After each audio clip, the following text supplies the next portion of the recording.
2023. Okay. 5:06. Okay, Councilwoman Frisbee called to say she was running late because she was in transit. And we do encourage people to not Zoom and drive, so we'll be patient about that. I think we've got a pretty efficient meeting tonight. We'll start with the minutes that were circulated of the August 28th meeting. I will make a motion that we accept the minutes as circulated. Do I have a second? A second. Okay, any questions, changes, edits? Hearing none. Hearing none, all in favor of accepting as circulated, please say aye. Aye. Aye. Okay. Next, August 2024 financial reports. These are the garage revenue summaries. I'll make a motion that we accept the garage revenue summaries as circulated. Oh, second. Thank you, Sam. Okay, anybody got any questions, comments, concerns on that? Yeah, just are the changes that we talked about before, the loss of those state workers reflected in any of these numbers? No, it's October 1st. October 1st. Okay, all right, We thank did you. talk about that at last month's meeting, right? Yeah. We did, okay, yeah, okay, we couldn't figure out the timing on that. I was just asking, is that news to people or did we, so I guess we did talk about it. Okay. So. Bill Jackson has joined us. Okay. Any other thoughts, questions about that? No comment. No comment. Okay, Patrice is explaining to Phil, who just walked in, that Will Conway, our new, I'm gonna say our new owner's rep. I was tempted to say our new Lulu. Right. But, I but we're not doing that. Okay. He's the one to go. Yeah. He's the one going to the dogs. We'll sit and have a conversation with Bob and everything. Oh, okay. All right, hearing no other questions, concerns, comments on the financial reports.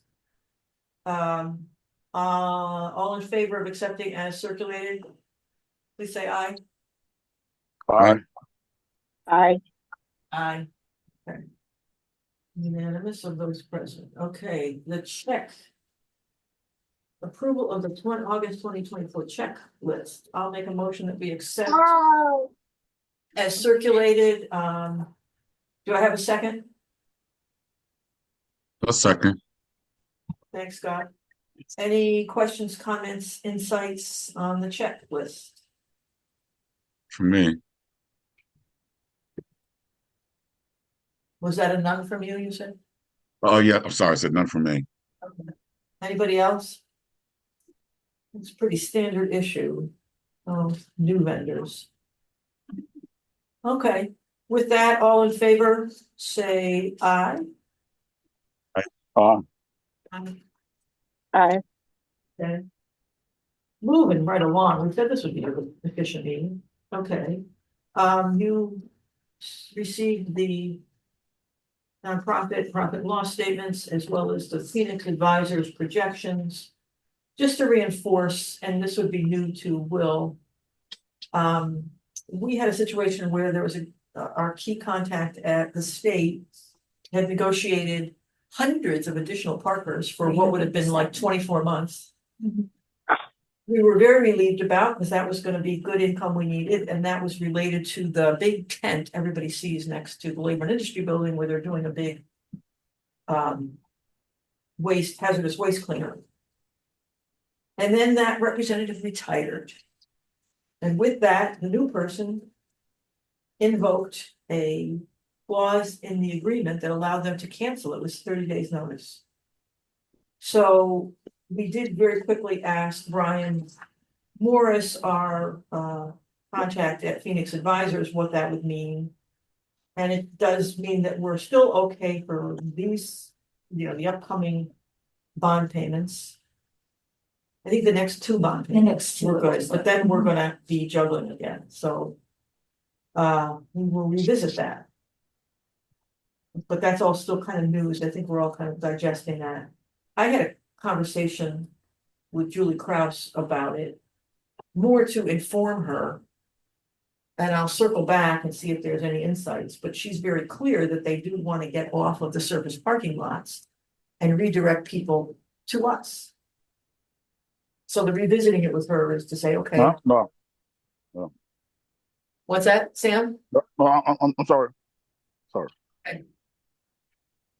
Get hit later on that. I'm sorry. So- Apologize. Yeah, so that is very concerning, because it had been a real pleasant ease our stress opportunity that now has disappeared again. So take a look at those reports. Going to the chairperson's report. CCRC grant update and correspondence. I think it was at last month's meeting that I mentioned in conversations with first Kathy Nichols, an attorney in Treasury, that they characterized the conversation as on pause because they were very busy with the budget and reconciling the budget. I did then talk to the board chair, Joanne Povia, who represents the state treasurer on that board, even as she chairs it, and when I said I'm looking for an update from this pause, she actually objected it to being characterized as a pause. So that's not quite right. But said she would be talking to their attorneys and would get back to us and recognize that they would probably need to generate either a grant agreement or a memorandum of understanding on their end. I did, Michael, say that, we could have our attorney do that if necessary, but we were just concerned that they would want their document. So we didn't kind of front load that offer. With that, I did reach out to members of the parking committee. Specifically, I think I spoke to Willard Stanback, who was with us last month, and Jeff Laurenti. And asked that they kind of advocate on our behalf to get this thing started again. Jeff suggested that I attend the CCRC meeting, which was happening the next day, which was yesterday. So I did. And only able to speak during the public session of the meeting. And the way I framed it was to say that, they all probably knew we had the RFEI out on the streets. And, we were due to get responses next week.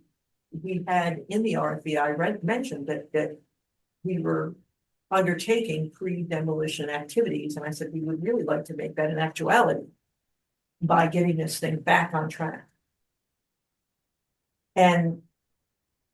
But I also did encourage, both in my one-on-one with Jeff Laurenti and then at the CCRC meeting, that it be a dialogue. Because in both of the conversations with both Joanne and Jeff, it felt like, well, we'll meet and we'll get back to you. Without having us at the table, which is troubling. So I reinforced that again, and I think there was some receptivity to understanding that we need to be at the table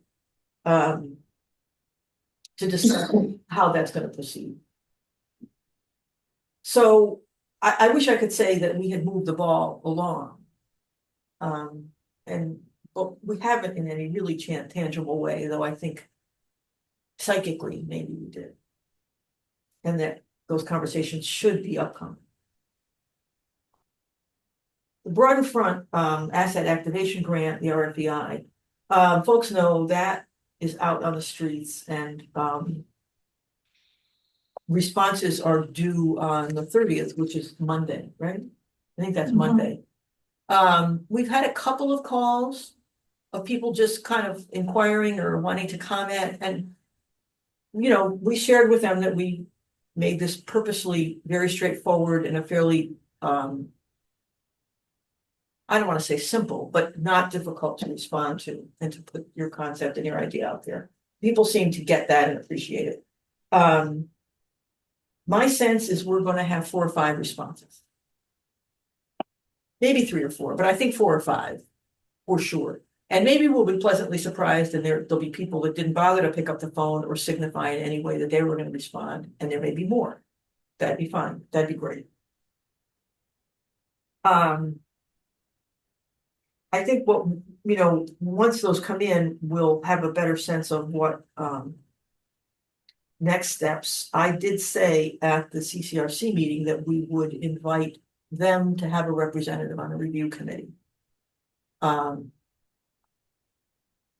Willard asked, well, you're gonna do an RFP, and I said this in that meeting, and I think we've said this at this table, that it was framed as, we see it as a two-step process, there would be an RFP. I said, but I did, if we got a response that was just so strong and so kind of perfect, we could reserve for ourselves the right to just jump into negotiations with that party and not do the RFP.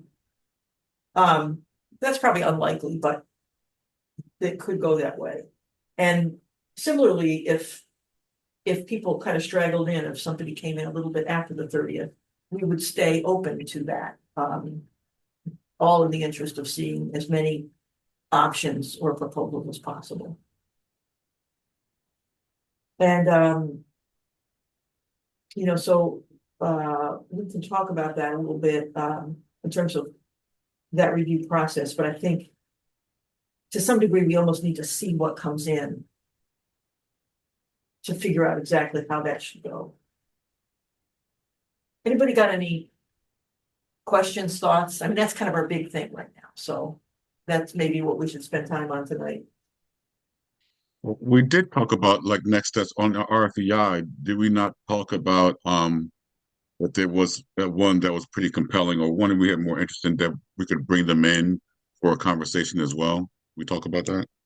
I think you're right. That was the way it was addressed in the RFI. Is we said that we may request meetings to elaborate. But I do think, see, we have Nassau Capital Advisors is on the grant application as the kind of professional reviewer. Bob Powell, who is national, he's got a couple people working with him. He's the guy. But he used to be the executive director of the NJEDA some time ago. And now he's a consultant working mostly for public entities, municipalities, on putting these kind of deals together in the financing or advising on the viability of people's financing proposals. He's doing a big project in Westfield. They were doing something in Morristown, and he has a history of doing stuff in Trenton as well. So I think that we need to probably ask him to do the first review and comments on each. Provide that to us and then figure out, see, I guess I could see us having a response that was maybe strong for just our lot. And we might have something that was strong, but going to pick up those adjacent lots. And then we've got to decide, well, what's best for Trenton? Should we prioritize or give more weight to somebody that was going to do a bigger project, if all other things were equal in terms of capacity, track record, strength, or whatever? Because we've said we want to see this as a catalytic project, and having those adjacent parcels is, to me, part of that, which is why we kind of put that out there.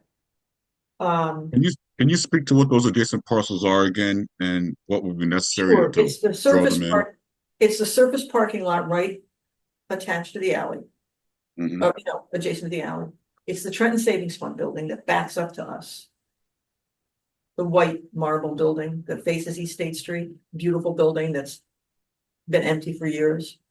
Their Is that parking, the one? Is that the one that the back of the building moves out further than the rest of them? no, the now loading- that building also, so that I would call that the Family Dollar building. Okay, And okay. Family Dollar, I always said, can't we just chop the back off? Because I don't think the store is as deep as that building is, so I always thought maybe they could just take off the back of that building. But when it got vacated, I sort of know that owner just through brokerage history, not super well, but over the years I've had reason to interact with him.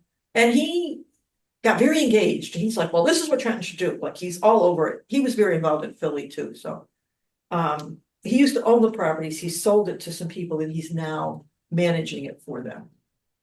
And so I told him what we were up to, and then I did send him the package, and I kind of said, well, do your people want to apply? Because you got a big adjacent parcel. They own the Family Dollar and they own the Rainbow Building. And I think they own the warehouse that fronts on Broad Street, that long, narrow warehouse that runs along the parking lot on the other side of the alley.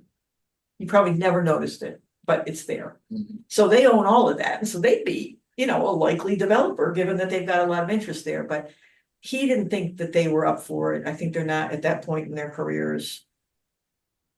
So I'm not, he gave me no reason to think they were gonna do it, but they would probably sell as a part of the deal. Make sure I understand. The building that the last one you just talked about is on Broad Street, the one right between the parking lot behind us and that building on the Broad Street side. That They're building, on there, the not the one corner. that juts. It juts That out. one right around the corner. That one. It juts, no, well, see, the Family Dollar store juts out deeper than all the other ones on East State Street. But I meant the one on the that's Broad state. Street side. But The on the Broad Broad Street Street side. side, there's just a narrow, long, it's a warehouse. It's got no windows or anything. Okay, right. I think there's like an overhead door. And I once said to him, what do we do with the warehouse there? And he said, oh, they need that. But that was years ago. I don't know how much they need it now, and I don't know if Rainbow's using it or Family Dollar's using it, but I think it's all kind of worthy conversations. So the question is, so I just gave two examples. One is somebody that comes in and just talks about our site, somebody that comes in and talks about a bigger project with these other vacant sites. Another thing could be, if we got a strong applicant that only looks at the one site, do we sit down with them and say, well, what's the chance you would expand the project? But I think that we can be that malleable. I mean, I think we can ask them to, if you've got a strong player that maybe had a more limited vision, maybe part of an interview process to say, well, would you consider going larger? Because we think it's important. And then kind of narrow it down. Nexus owns the lot though. They're They behind us, own the right? That's lot, they own the yeah. lot, and they own the Trenton Savings Fund building. And we See, I'm not familiar with I can't tell which one is which from the back of the buildings. I have to go around the street. So yeah, I'm not sure which one, but I assume it's in the same proximity to it's the very everything else. end of our lot. We share a property line with them, at the very end of the lot. Or maybe it's the end of the alley, I can't remember. But, see, I think the city also needs to, and probably will collaborate, because I always say that the block of East State Street that's immediately west of this got screwed up when our Liberty Commons deck got built, because nobody thought about the loading access for those stores, which are all, like 90% vacant now, and people do try to load, and they're double parked. So to not make that mistake on this block, it seems to me that what you'd want to do is move the alley behind those buildings, as opposed to, so in other words, on the other side of that parking lot, so that it's directly behind those buildings. And now you've got a bigger footprint for this development site.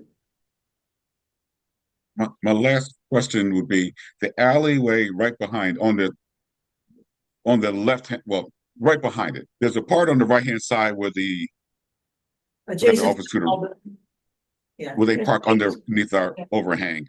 The alley that goes right behind it, is that really an alleyway? Is it city property? Whose property is that? Is that the city's? It's an alleyway. It's an L shape, right? Right. It's But I L want to shape. talk It's the about city. I want to talk about the part right behind, not the part on the right hand side. If you're facing our garage, not the right side. I'm just the part that goes right on the back. Is that city property, or is that whose property is that? If you were to look at the RFEI again, you'll see it's its own defined lot and block, and it's the city owns it. And it's an alley, like a lot of city alleys. When you look at really old maps, it had two different names. But at some point, right? yeah, now it's all, the whole thing is called Windsor Alley on the most recent tax maps. Right. But if you look at old stuff, there was two different names there for whatever reason. But that alley is kind of key. If we want to make sure that that block of East State Street stays healthy, we got to think about loading for those other buildings. Can't they use the right side where where they park under the overhang there? Can't they use that right side to access that the loading area for those buildings? Well, don't forget that whole overhang's gonna get torn down. In other Well, words, yeah, but I'm saying that right side of the alley versus the long part around the back. If some reason people wanna have loading docks off the back of their building. You know, you can't like load into the alley and hand cart it over to the store. You gotta be able to pull it to the back of the building. what they would, if they look at the right side of the building, they have direct access straight to those buildings that you're talking about. They have the loading docks behind us. If All you the way to get, the corner, yeah, or to the right side of the building of the all the way garage. to the park on the corner. No, not the corner. The other side, the right side. If you're facing the building, if you're standing at Mill Hill Park facing the garage, the right side, you go straight back to those loading docks, right from there. Well, If you preserve the that, first one you go to is Trenton Savings Fund. okay. And then next to that is the Family Dollar building that juts out long, I think. And that's the one that they always used to load right in that alley. Yeah, because they loaded with big trucks, right? And they made a mess, actually. But they had dumpsters back there. I mean, you know, we just gotta think about how these buildings function. And it's loading and it's dumpster stuff and. The bigger buildings kind of more likely to have it, small buildings don't, but everybody needs it on State Street, which is narrow. So if as a part of this project, we can help make those buildings more functional that aren't even part of it, we should kind of. Cause you know, that should be kind of factored into our evaluation or discussions with developers. Cause they may come up with a concept and hadn't really thought about that. There's nothing to say, we can't say, well, we want you to think about this as we evaluate what we're doing here. And Michael hasn't unmuted himself to object to what I'm saying, so. Any other thoughts on that? All right, well, as soon as we have stuff in, we'll be communicating with you. But that's kind of exciting for sure. So Patrice tells me Comcast Smart Solutions is working on their programming, right? Yeah, we're still just getting information together for them for the program. So there's nothing really, Yeah, but we want them to do that right, because we don't want to roll it out and then there's glitch after glitch or something, which we know happens. With technology, but yeah, we're pretty. That could really be a big deal. You know, if that works out well in that deck and we could use that technology elsewhere, that would be a big deal. So, question on Comcast. Yeah, So the goal here would be to be able to have we have one fixed rate for the garage currently right now. That with the Comcast additional software, we'd be able to add varying rates like the other garages have at that point. yeah. So you could have hourly or partial day rate, which we don't do there now in that deck. How far are we from completion of that? Do we have a timetable on that? No, but the problem is gonna be that we're gonna have to come up with a pay scale, because they're looking for to do the signage of what they're gonna post it, so we're gonna have to figure out what the pay scale is gonna What do you be. mean the pay scale? It's gonna be the same as what Liberty Commons is. Oh, so we're just gonna, Yeah, why 7, 9, 12? is Liberty Commons the same as the hotel deck? Yes, Oh, yeah, then it, so 7, unless somebody Are has we some gonna other have that idea. many? okay, so we're doing 7, 9, 12. So we're 15. just gonna accept, so we have to change out all. Why did you think we might not? Well, before. Because well, it's the $12 all day, so I didn't know how you were How much saying are the other ones all then? Well, but $12. if you were gonna do a partial, we're gonna do like $6 for the half a day, $12 for the full day, or. we're Then gonna do- why would we do different than the other ones? I mean, I'm open, I just don't. No, no, I didn't know what we're doing. I just knew that was the size that she was gonna need. Because we was gonna be doing different, but I didn't know what the different breakdowns was gonna be. Remember, that's what they were talking about. They was trying to figure out, they were gonna give us a breakdown of numbers of what they thought that we should be. So how's our Breaking- Hamilton machine gonna deal with that? That's how I'm saying. Whatever they're supposed to be bringing, it's supposed to somehow. Cause Well- right now the Hamilton machine is only programmed for the $12. Well, that's So why, we but could- this is gonna overlay, this is gonna Right. supplant that. Okay, That's my understanding, this is. Yeah, that's what I thought too. so I just wanna make sure everything, Yeah. okay. So probably. Michael, just do it the same one. Am I right in thinking we should just extrapolate whatever we're doing elsewhere should be done there? Right? I mean, it's up to us. We can set it at whatever rate we feel is appropriate. Yeah, but we set the rates at this table, right? We vote on them? And The rate should be, I think we've approved the rates by resolution in the past. Have we ever, or do others of your clients vary them within a city? The rates, I mean, Yes. and what's that based on? Like prime location or something, or what? Well, depending on, location, depending on, the primary user of a parking facility, the rate could vary. Some entities are looking at dynamic pricing, which, this Comcast technology, I think, would allow Trenton to implement. Interesting. We're just starting to get back to kind of what you could even call a normal baseline demand for off-street parking in a lot of downtowns. And so, there needs to be some flexibility in pricing. Okay, well, so did you say that Comcast was gonna make a recommendation? Yeah, last time we had that conversation, they was looking into, what the pricing could be is based on what we could offer. So like they was trying to figure out what our baseline would be if they did the monthly parking, what would be the half-day parking, what would be because they have the program and all that. And also we have like, but they bill out, right now, we bill out Mercer County for the Right. tokens. So if we don't, we only charge them $5 each token, because again, it's for a student that's there for a couple hours.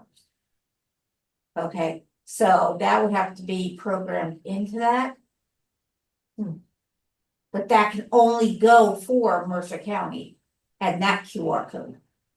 That can't be an overall QR code, or everyone's gonna get this $5 parking. Right. So All right, that's well, it why- sounds like, in the next month or so, this is gonna be a lead topic for us. So then does that mean that we're gonna pull, if we could, or should we pull Mercer County into the garage? They're outside right now, right? No, No. these are the students we're talking about, that's staff. That's No, that's really just the dentist. the dentist Oh. over here. That's who they put over there, but yes, it's just they lease the 13 spots from us, but that's different. That's full price, the $150 a month. The students for their tokens are $5 each token. So they pay they're in- $5,000. So the dentistry is outside along the back of the building but the students actually come in the building. Yes, Yes, sir. Would we want to move the dentists inside the building and do something different with the outside? They don't want, well, they don't want to. I don't think they want to. I think they want to have Oh. that open lot. Yeah, Okay. a little bit, it's kind of manageable, Yeah. there's a history, 101 North Broad, even under the previous owner, who I used to work for. He used to rent that lot, didn't Steve Siegel rent that lot?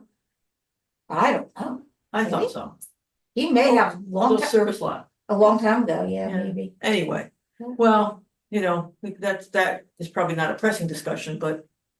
Yeah, but so again, we just have to make sure that the tokens are the only ones, or the students are the only ones that use the QR code that they are specifically doing for Mercer County. Because that's at a discounted rate. Like you can't use a QR code that's gonna just be for everybody from Mercer County plus, because then we'll be missing out on the income. Right. Yeah. No, I was just thinking if that one outside was moved indoors, we could do something different with the one outside and maybe price Well, it a we little only different. really use placards over there. Like they have hang tags and everything. Okay. And they actually monitor it too, don't They they? do. It's, Yes, they do. They keep Yeah. track of their people, Right, yeah, they send their security guards over. yeah, which is. Oh, they do on the outside. Yes, Oh, okay, interesting. Yeah, they wanna keep track of keeping their no, people because happy. also some students, we were just talking about the other day, some students will go over there, right, and park. But they don't, just basically because they don't know. you know. But they don't have the ability, there's no towing if anyone's in violation, there's no towing happening outside, right? Not right now, no. We're actually looking now. When we talked about it, a couple of years ago, we wanted to do like a round robin of the towing companies. That kind of didn't work. So now we're just looking at seeing who can actually, service us at all our garages. Without being totally aggressive to, we don't want it to be like, they're scared to park in the garage. We want them to feel safe to park in the garage. We don't want you to feel like that if you park in the garage and you're a minute over or you park crooked that you're gonna come outside and your car not be there. But what we Right. want to do is maybe use Comcast to make sure if they're gonna park longer, we're gonna get more money from them. Right. But Yeah. then you gotta figure out We the just- pay rate and what you're gonna charge over that. Yeah, we'll have to figure out what this programming allows. Yeah. All right. But As so- I'm so- learning so with about it- this, can you explain to me, I'm sorry, Go ahead. I'm still new to all of this, so I'm just trying to listen so that I'm learning as I'm going. The tokens for the students, how much is that and which school are we talking about? Mercer County, right Mercer behind. County, Yeah, that's why okay. they park right here at Warren Street, because they come in through the Broad Street side. Right across. Okay, so that's the college students, not And the the other tokens, school. the tokens are kept right at the security desk in the front Of the college. of the college. So when the student goes to leave, they just grab one of the tokens and they get out of the garage. So they And get what do out we charge per $5. token? $5 $5 per day? per Well, token. but it's supposed to be token. the length of a class. But Or, unfortunately, or it's they're so one kind or of two. retro, not technology wise. This is so kind of crude that we don't know how long they're staying. Which is why we hope this technology gives us a better handle on it. Because it's literally a physical token that they're using to get them out. But if they stay for 3 classes or 6 classes or whatever, we don't have any control over that. The way it Which would works make out. sense But if you're a this student. classes, you know, where we work because it's a student over at Mercer Yeah. County, that's why that deal is there too. Yeah. I mean, the problem that you would have is if one of them grabbed a token and then just stayed there for the whole entire day just to park for the heck of it, Yeah, that would be a different story, but if they're having classes over there and stuff, then. yeah. I mean, it really doesn't seem, it seems to be working right now. Okay, thank you. Always trying to accommodate, but still getting money. That's our game. Yeah, no, it seems to be working well right now, we have pretty good, Well, it sounds like next month could be a lot, if this is kind of becomes to a head, next month could be a busy meeting. Under old business, you'll notice that Lou is not with us. so Phil can fill us in for that one. Okay. The Lafayette Electrical. Okay, so under the owner's rep for the Lafayette Yard Garage electrical update, Mr. Peoples was out here today. He has just about installed the emergency shutoffs for the new electric on the first floor. He's still waiting on PSE&G for the time when they're gonna come out and do the conductor underneath. And that's pretty much about it as far as he's done everything he can do as far as installing his stuff until PSE&G gets in. And then he can start doing the wiring. And we have no date on that. Not yet. He said he hasn't been wanting me yet. They sure are in and around downtown. It's like when they're digging something up, they got 5 trucks there. They got a lot going on down here though. Well, PSE&G too. I don't know, I think we should be prioritized, but I always think.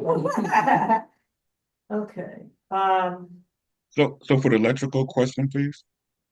Yes, So once this done and we get it completed, we'll be independent of the we will have nothing inside Hotel. the hotel. Mhm. The only thing is that, okay, so we're gonna move our meter. The one thing that they've been asking is if we're gonna be responsible for tearing out whatever was left inside the hotel. I personally feel like that we shouldn't touch nothing in the hotel until whoever got the hotel is doing whatever they're gonna do. So I've told them that we're not gonna bother with nothing We inside the didn't really hotel. have anything that's hard, like, Well, we technically, have phone everything, lines. well, we still have phone lines and electrical, but technically, everything that's in that back room is ours. So all the old metal, all the stuff that's still left in there is technically still ours. Yeah, but it's nothing we need. No, Okay, nothing active. okay. I'm trying to understand. So when they're done, we won't rely on the hotel piece for anything then. We will for our phone lines, but not for our electric. Why? Are our phone lines in jeopardy of being damaged too then, that someone breaks Depending in on there and takes them? what kind Vandal going. of, no, yes, but it's also whatever this, whoever buys the hotel decides to do with their Well, wait a minute, redevelopment. wait a minute. This is interesting. I never knew this. Why wouldn't we move our phone line? Is that Comcast? Yes, but it's been that way for, I know, but how expensive would it be to move a Yeah. oh, line? they said a It's never bunch. expensive. Like, So the last time they said something about $70,000 to move phone lines? to move our phone, cause they would have to set up the whole base they would have to move everything out of our elevators, all of that, out of the hotel, which is all connected to the one central phone stuff. Everything was in this one area of the hotel, and they would have to take all of ours out and rerun the wiring somewhere into the garage. Suppose we told them we're gonna go to Verizon? Well, it's probably his Verizon line, isn't it? No, our ours, No, Comcast has its own. Well, this is not something we're gonna get into now, but Yeah, I was gonna say. I hope you're paying attention, because these are the kind of things we come up with, and you know, if we can figure out workarounds. Absolutely. Yeah, Yeah, we need you. yeah. Just to kind of. I was gonna ask, I actually, for a separate project, I have a meeting with PSE&G tomorrow. If I could get the case number, the 500 number, maybe I could just ask the guys and see if I can back channel, no promises, but maybe I could just see if, where this exists with PSE&G. We're on the schedule at all? yes, sir, we'll do it. Excellent. Okay. Yeah, we'll I get gotta that to get it you. from Mr. Peoples, but Yeah, we'll get it for you. See, Tesca, do you Perfect. understand how this whole thing is all intertwined? What? Mr. Conway, have you spoken to Mr. Peoples? Getting there. I don't think he has. I don't think he He's has. talked to Lou. I know Mr. Peoples from other projects. I have not spoken to him specifically about the parking authority or anything like that. So Okay. Yeah, Lou will catch you up when you guys get to really debrief or whatever you wanna call it. you bet. And Jessica, just for you, what happened was, and I don't know if you've heard this, but when they built the hotel, for some interesting bonding financing reasons, they needed to have a linkage between the hotel and the parking deck, even though they weren't commonly owned. And what they did is they set up a central, a utility, electrical, and telephone, as it happens, service area in the hotel. But since the hotel's been closed, that had become really problematic, and the vandals cut our wires. So we've had a generator out Since March, providing all the power while we get our own service. Luckily, it was insurable, the insurance company's gonna pay, but it's a big 6-figure project. And we would love any help in trying to figure out all the intertwines of. We've been trying to figure out when Lafayette Hotel, when the hotel was built, and the garage was built. It looks like we may have owned the whole thing and then sold it off to certain people, and in our bonds, it even says that we put in, it's almost $7 million. The Trenton Parking Authority put into the soft cost for the hotel. We never got any money back, and but still, it's like we're looking at all of this and we're like, but wait a minute, like who? So it's even like when we have a problem right now, we don't even know at this point. We know that a private owner has it now. But who along the lines did we sell it to? Did they buy it from us? And I think that's why this whole thing was connected the way it was. Well, it was connected because it allowed them to get bonds, but Michael unearthed all that, but. See, Michael, you hear what's happening, Patrice wants to get some money back. No, I think I'm that not we should- optimistic, but if you can pursue that. And it's not even so much the money back, but we have. Like, and again, Lou had mentioned before that when this whole parking surcharge came up, that somewhere along the line, we really were not supposed to be part of that whole thing. So I don't even know where that came up from, but all of a sudden, like what, 2 years ago, all of a sudden, it was like we have, Well, it was during COVID, it was large. yeah, exactly. It was like right when COVID hit. All of a sudden now we're supposed to get charged with 7%. But anyway, that's the only thing I'm saying is that, if we have helped the city so many times, along the way. We've always worked with the city, and then over the last couple of years, whatever, that's gone away. So I would just love to, Yeah, get some respect. yeah, a little bit. That's all I'm trying to get at. It's all part of the high cost of free parking, right? Yes, and you know what, Mike, I said my part, I'm good. I love that book. Well, I mean, This is the gentleman that read the whole book. Even I can't say that. Oh, yeah, it was a good, it's a good read if you actually Phil read the whole into book. what you're reading. Yeah, yeah. Okay, I said my part. and then Broad Front Garage update. Did Lou leave you anything on that? No. No, Well, But- Tim Haas, THA consultant, what do they think? okay, so they just came and did their, wasn't that the final one? The inspection they just did the other day? I don't think it can be final. Is it? Oh, no, it should be because we got those, stabilization Yeah, done. yeah. So they were doing more of the supports. Mhm. But yeah, we'll ask you to get caught up with Lou on that and Phil, talk with Phil and Mhm. kind of make sure we all understand where we're at with that. I do bet. know when we get to public session, we'll ask Austin, but with my TDA hat on, I do know that there was something noted in a clean and safe report about people on the roof. That was a Okay. whole month back, yeah. Right, so, okay, so the situation that happened is, THA came out to do some work on a Friday. They could not secure the, Fence? door, no, it was the door. They can't get So they inside. came in through the door when it was open. Oh, so the people that were on the roof were our consultants? No, Oh. there was some kids skateboarding, but they had came in. It was like a 24-hour period that the code, the lock that was on the door Oh. was not working. So they had to wait, like, what, 24 Yeah, hours Is this before the somebody came dogs, out for the dog dogs. security? The dog Dogs. security, The oh, dogs had to come back out and we secured the door. So somebody got in there. okay, So they called Fair it enough. skateboard.